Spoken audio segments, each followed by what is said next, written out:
The Crazy Mom.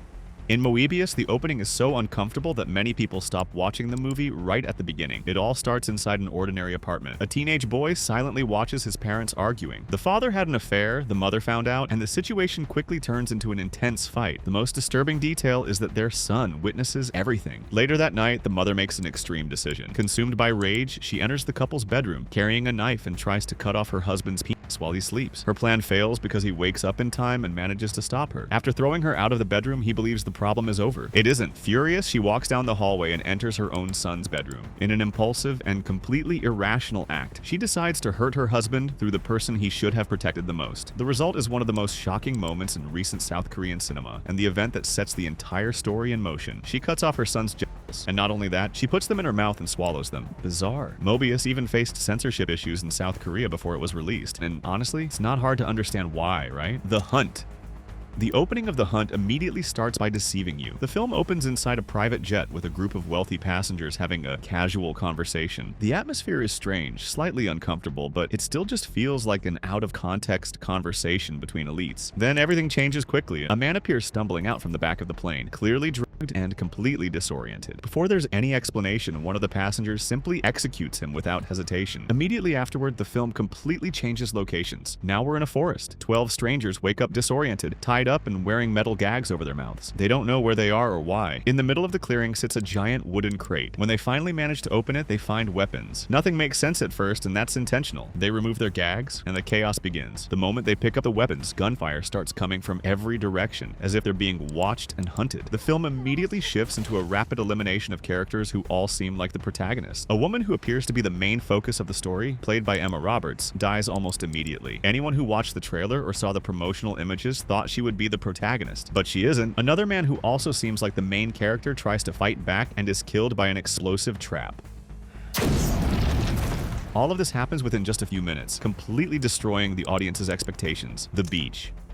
In It Follows, the very first scene makes the audience uncomfortable without showing almost anything. It all begins in an ordinary neighborhood. A young woman named Annie suddenly runs out of her house wearing nothing but a nightgown and high heels. She looks terrified. The strange part is that nobody understands why. Annie keeps looking behind her as if she's running away from something. Except there's nothing there, at least nothing the audience can see. That's the opening's greatest strength. The director turns something simple into an incredibly tense situation. The camera slowly circles the neighborhood, showing empty streets and quiet backyards while the audience desperately searches for the threat. And the harder you look, the more nervous you become. After briefly returning home, Annie gets into her car and drives to an isolated beach at night. Sitting on the sand, illuminated only by the headlights, she calls her parents. It isn't a call for help, it's a goodbye. Annie already understands there's nowhere left to run.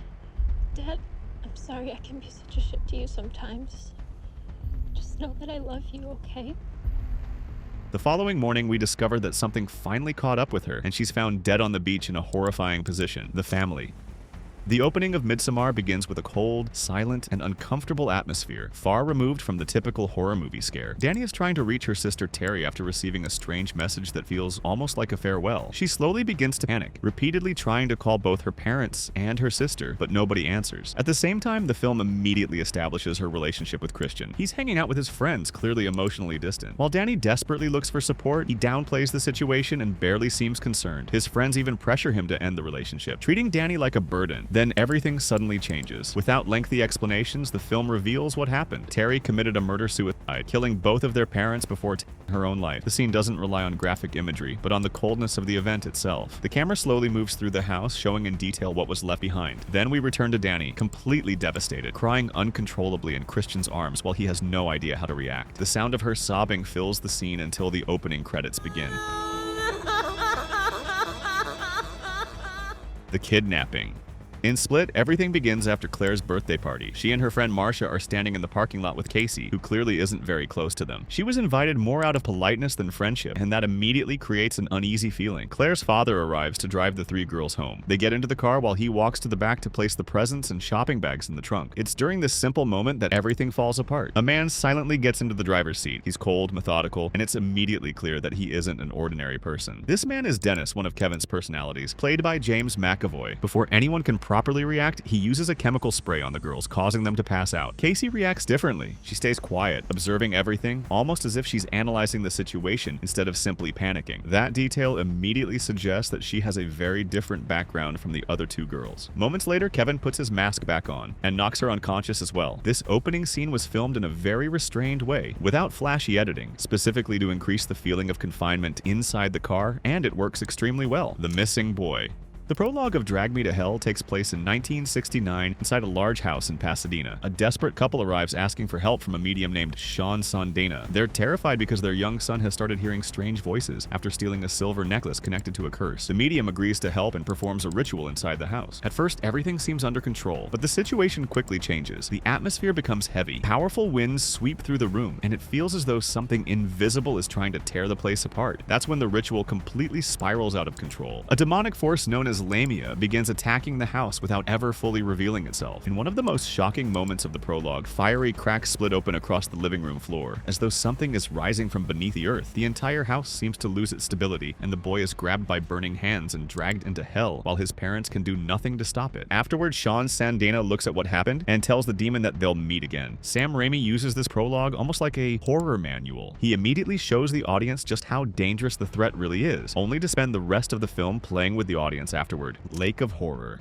In Evil Dead Rise, everything begins with a camera flying at high speed over a lake surrounded by trees. Anyone familiar with the classic films in the franchise thinks they're once again seeing the famous point of view of the demonic force. But there's a twist. The camera actually belongs to a drone being flown by a young man named Caleb. He's spending a few days at an isolated cabin with his girlfriend Jessica and his cousin Teresa. The problem is that Jessica doesn't seem well at all. She's lying in a bedroom, sick and acting strangely. While Caleb is distracted outside, Teresa decides to check on her cousin. That's when everything completely goes off the rails. Jessica suddenly begins behaving in a disturbing way and then brutally attacks Teresa. The young woman manages to escape and desperately runs toward the dock by the lake, but the pursuit continues. Meanwhile, Caleb realizes something is wrong and tries to help, but confronting a demon never ends well. Jessica ends up using the drone as a weapon against herself. Then she throws herself into the water. Caleb jumps in after her, believing he can still save her, but the creature returns in a terrifying way, and the final attack takes place right there in the middle of the lake. And then Jessica emerges from the water and slowly begins to levitate. At that exact moment, the massive Evil Dead Rise title appears on the screen.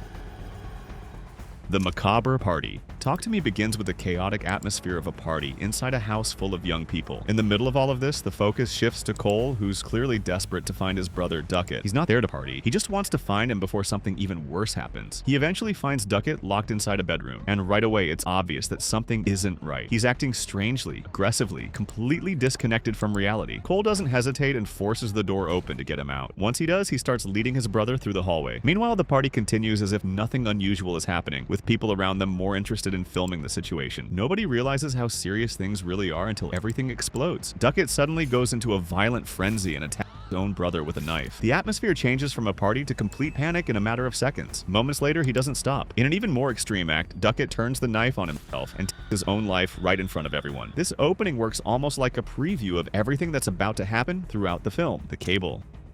The opening of Ghost Ship has a completely deceptive atmosphere. Instead of horror, what we see is incredible luxury. It's 1962, aboard an ocean liner filled with wealthy guests dressed in elegant evening wear, dancing in the grand ballroom as though it were a perfect night. Senza Find plays while everything feels almost too elegant to be real. In the middle of the celebration, a young girl named Katie dances with the ship's captain. She's practically the only child there, which already feels slightly unusual, but nothing suggests what's about to happen. It's exactly the kind of scene that lowers your guard without you even realizing it. Then everything changes. Somewhere on deck, a lever is pulled, and an extremely taut steel cable suddenly begins moving uncontrollably. It slices across the ship with incredible force, cutting straight through the ballroom from one side to the other.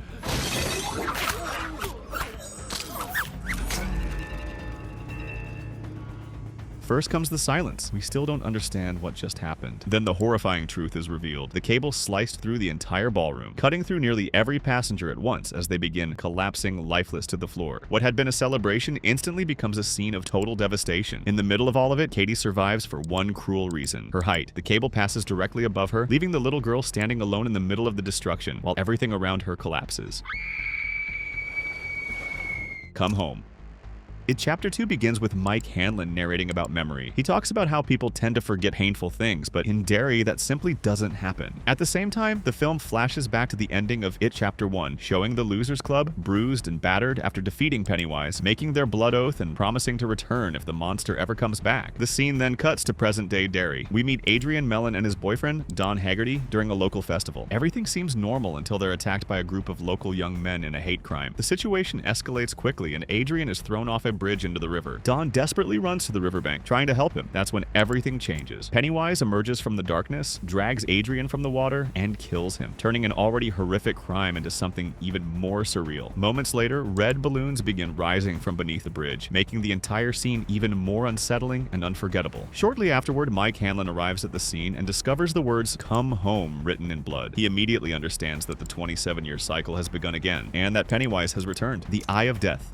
The opening of Halloween has an incredibly strong identity. The story begins in Haddonfield, Illinois in 1963 on Halloween night. The camera takes on a strange point of view as though someone is watching the Myers house from outside. Inside, we see Judith Myers with her boyfriend, sharing an ordinary moment, completely unaware of what's outside. When the young man leaves, the house becomes silent. The camera, representing this mysterious point of view, enters the house. It isn't rushed. There are no exaggerated sound effects. It picks up a knife in the kitchen, then slowly walks upstairs. In one particularly memorable moment, it puts on a mask and the audience's vision becomes restricted, making viewers feel trapped inside it as well. Inside the bedroom, Judith is attacked while standing in front of the mirror. The scene doesn't rely on graphic violence, but on the cold, inevitable way everything unfolds. Moments later, the killer calmly walks downstairs and leaves the house as though nothing had happened. When the parents arrive, the tension reaches an entirely new level. They remove the mask and reveal something shocking. The killer is Michael Myers, a small child standing there silently, still holding the knife. There's no visible emotion on his face, only emptiness. The escape. In Martyrs, the story begins in a way that immediately makes it clear the audience won't experience a single moment of comfort. The very first image shows Lucy, a missing young girl, running alone through an abandoned industrial area. She's barefoot, terrified, and visibly traumatized. The film doesn't explain anything at that moment. It simply throws the audience into the middle of the chaos and lets the questions arise naturally. As Lucy runs, we realize she has just escaped from somewhere horrific. Within moments, the camera briefly shows the place she escaped from, a small, filthy, isolated room. It doesn't need to show much for us to understand that the girl had been living through something terrifying. After she's rescued, Lucy is taken to an orphanage. That's where she meets Anna, another girl who eventually becomes her only friend. Since Lucy can barely talk about what happened to her, Anna naturally takes on the role of her protector and stays by her side throughout her recovery. That friendship ultimately becomes one of the most important elements of the entire story. What's interesting is how realistic the opening feels. The direction avoids exaggeration and instead relies on an uncomfortable realism, making everything even more impactful. And that's probably why this introduction became so famous among horror fans. The Intruder. The Sixth Sense has a very elegant opening. Dr. Malcolm Crowe, a respected child psychologist in Philadelphia, is at home with his wife, Anna. They're celebrating an important award he has just received for his work in children's mental health. The atmosphere is calm, a glass of wine, a relaxed conversation, but underneath it all is a subtle feeling of unease. When they go upstairs, everything changes. They notice strange signs inside the house, a broken window, objects scattered across the floor. When they look inside the bathroom, they find a man standing there. He's visibly shaken, confused, almost in a state of shock. That man is Vincent Gray, one of Malcolm's former patients. The situation becomes increasingly tense as Vincent reveals that he blames Malcolm for the suffering he experienced as a child. He talks about living in constant fear, about never being understood, about being abandoned. Malcolm tries to remain calm, relying on his professional instincts as he attempts to comfort Vincent and understand what's happening. But the tension only keeps growing. Vincent completely loses emotional control and pulls out a gun. He shoots Malcolm, then seconds later, in a desperate act, turns the gun on himself and takes his own life. The scene ends with Anna in complete shock, desperately trying to help her husband as everything falls apart. This opening defines the entire film without needing to explain anything afterward. It establishes Malcolm's trauma and creates the emotional foundation that will guide the entire story of redemption involving young Cole. I see dead people all the time. As well as the plot twist that became one of the most unforgettable in cinema. On screen, you'll find a video where we show horror movie plot twists that absolutely nobody saw coming. Click and watch it. I'll see you there.